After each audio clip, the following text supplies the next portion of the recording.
Você sabia que a história do Brasil e de Portugal tem uma conexão incrível com a jornada do povo judeu? É uma saga cheia de realeza, perseguições, fugas desesperadas e uma herança cultural que sobreviveu por séculos, muitas vezes em segredo. Os judeus que enfrentaram tantas adversidades trouxeram tradições, receitas e uma riqueza cultural que influenciou a música e a arte brasileira. Por exemplo, a famosa música Asa Branca tem raízes que podem ser traçadas até essas influências. Então se prepare, porque hoje vamos mergulhar de cabeça nessa história fascinante e cheia de nuances. É uma viagem que nos mostra como a diversidade moldou a identidade do nosso país. No final do século XV, tudo mudou de forma brutal. O rei de Portugal, Dom Manuel, achou que para se casar com a princesa espanhola, precisava expulsar os judeus.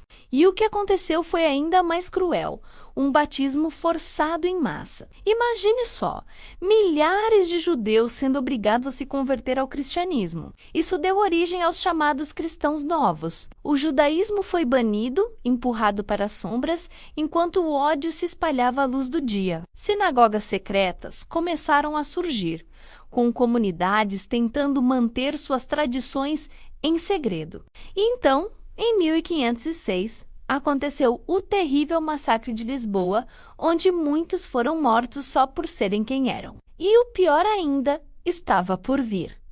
A Inquisição, tribunais foram criados em Portugal e mais tarde no Brasil com o objetivo de caçar, torturar e queimar aqueles que praticavam o judaísmo em segredo, os criptojudeus. É impressionante pensar no sofrimento e na luta dessas pessoas para manter sua identidade em tempos tão sombrios. Alguns judeus se destacavam como médicos, financistas e até conselheiros dos reis, mostrando que a contribuição deles era realmente valiosa. Era um tempo de trocas incríveis, onde cada grupo trazia algo especial para a mesa, como a filosofia, a medicina e a arte. Mas, como toda boa história, essa era de ouro estava prestes a ser interrompida de forma trágica. O que começou como um período de harmonia logo se transformou em tensões e conflitos que mudariam para sempre o curso da história. É impressionante pensar em como a convivência pode ser bela, mas também como ela pode ser frágil, não é mesmo? Diante dessa perseguição implacável, para onde fugir? Para o novo mundo, desde as primeiras caravelas de Cabral, muitos cristãos novos buscaram refúgio no Brasil. Eles se embrenharam pelo sertão nordestino e pelas serras de Minas Gerais, tentando escapar dos olhos da Inquisição. E aqui, a cultura judaica não morreu.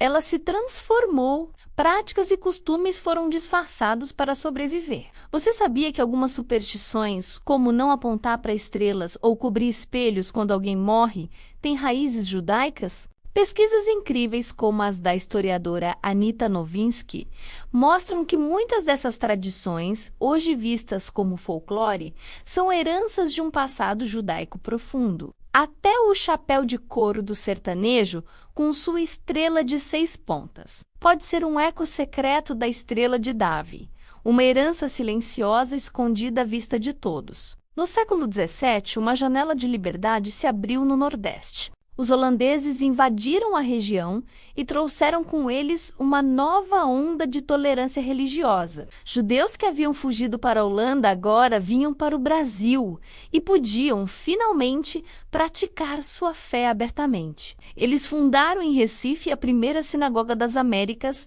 a Carrauzer, Israel, e mergulharam de cabeça na próspera indústria do açúcar. Mas essa liberdade foi breve. Em 1654, os portugueses retomaram o controle e a perseguição voltou com tudo. Os judeus de Recife protagonizaram uma nova diáspora. Muitos voltaram para a Holanda, outros foram para as ilhas do Caribe, levando consigo todo o conhecimento sobre a produção de açúcar. E um pequeno grupo de 23 refugiados desembarcou numa cidade chamada Nova Amsterdã. Eles fundaram ali a primeira comunidade judaica da América do Norte. E aquela cidade? Hoje a conhecemos como Nova York. Incrível, né? A história do açúcar brasileiro e da fundação de Nova York estão conectadas por essa jornada épica. Vamos avançar para o século XIX. Com a vinda da família real portuguesa para o Brasil, o clima religioso começou a mudar. O Rio de Janeiro se tornou um novo polo para judeus, que agora chegavam de várias partes do mundo. Eles se estabeleceram, prosperaram no comércio, nas finanças e nas artes, ajudando a construir grandes cidades brasileiras como São Paulo e Porto Alegre. Figuras importantes surgiram, como Samuel Phillips, um homem de confiança do imperador Dom Pedro II. Ele foi um dos primeiros a abrir caminho para a presença judaica no Brasil, mostrando que a diversidade poderia ser uma força. No século XX, o Brasil teve um papel crucial na cena mundial quando Oswaldo Aranha, chefe da delegação brasileira na ONU, presidiu a sessão histórica que aprovou a criação do Estado de Israel.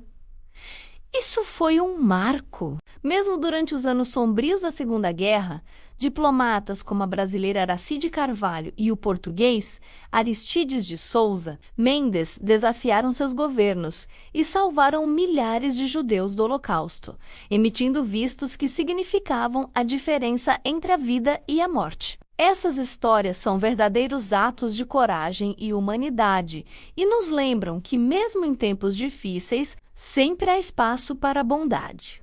Mas o que realmente define o judaísmo? É muito mais do que uma história de perseguição. É uma cultura riquíssima e uma filosofia profunda. Diferente do cristianismo, o judaísmo não vê Jesus como um Messias, mas o respeita como uma figura histórica. As festas judaicas são repletas de simbolismo. O Pêssach, por exemplo, celebra a passagem da escravidão no Egito para a liberdade. A refeição cerimonial tem alimentos que contam essa história: o pão sem fermento, o ovo que simboliza o renascimento e a água salgada que representa as lágrimas. Há também o Rosh Hashanah, o Ano Novo, e o Yom Kippur, o Dia do Perdão.